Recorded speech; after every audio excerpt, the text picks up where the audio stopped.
Mentorship importance ఏంటి and మెంటార్షిప్లో మీరు అన్నట్లుగా స్వాట్ అనాలిసిస్ చేసుకుంటున్నప్పుడు స్ట్రెంగ్స్ అండ్ వీక్నెసెస్ ఎవాల్యుయేట్ చేయడానికి రైట్ పర్సన్ ఉండాలి అంటున్నారు కదా.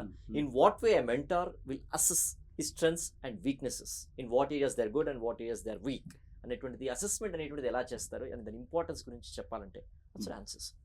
సార్, మెంటార్షిప్ అంటే సింపుల్గా చెప్పాలి అంటే హ్యాండ్ హోల్డింగ్. సో ఈ హ్యాండ్ హోల్డింగ్ అనేది రెండు విధాలు చేయొచ్చు. అయితే నా అంతటి నేనుగా ప్రాబ్లం ఏంటని తెలుసుకోవటం, లేదు ఇందాక నేను చెప్పినట్టు ఒక వ్యక్తి దీనికి సంబంధించి సరిగ్గా న్యాయం చేయగలరని తెలుసుకొని ఆ వ్యక్తి దగ్గరికి వెళ్ళటం. యూజువల్గా ఇది ఎలా తెలిసిద్ది అంటే ఇది రెండు విధాలుగా తెలిసిద్ది. ఒకటి లాంగ్ టర్మ్ పర్స్పెక్టివ్, ఇంకోటి short term perspective. Short term ఏంటంటే మిమ్మల్ని మీరు బాగా మార్కెటింగ్ చేసుకోవాలి, నేను బాగా చెప్తాను ఫస్ట్ మీ దగ్గరికి అందరూ వస్తారు జనాలు. లేదు అంటే మీ దగ్గర కంటెంట్ ఉంది అని చెప్పేసి మీకు ఆ సబ్జెక్ట్ మీద ఉన్న అవగాహనని మీరు కొన్ని పాయింట్లతో ప్రూవ్ చేయాలి.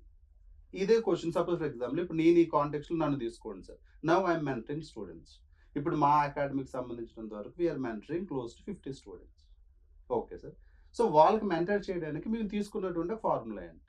సింపుల్ లాజిక్ ఇక్కడ. సో ఇప్పుడు మళ్ళీ నేను I will borrow the words of Rajiv here.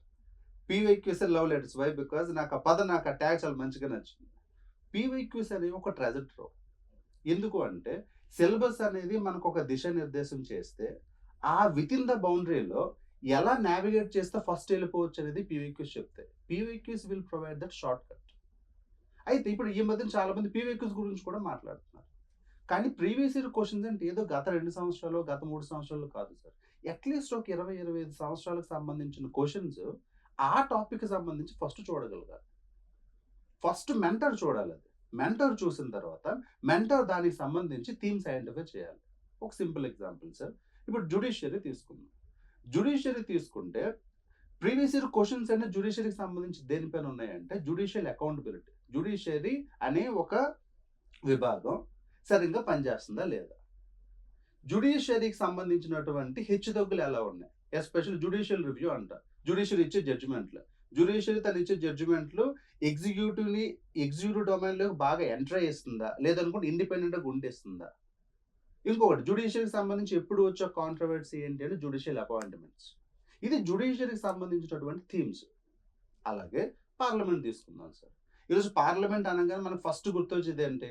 Session అవుతుందని మనం గొడవలు చూస్తాం. కానీ దీని మొత్తానికి ఒక థీమ్ ఉంటుంది, పార్లమెంటరీ అకౌంటబిలిటీ అని చెప్పేసి. పార్లమెంట్ ఈ రోజుల్లో ఎలా పనిచేస్తుంది, లేదా ఒక స్టేట్ లెజిస్లేటివ్ అసెంబ్లీ ఎలా పనిచేస్తుంది, ఒక స్టేట్కి సెంట్రల్ మధ్యలోని ఇష్యూస్ ఏంటి, ఇవన్నీ మనం రోజు మన మధ్యలో జరిగే ఇష్యూస్ సార్. ఇవి థీమ్స్గా ఐడెంటిఫై చేయగలగాలి.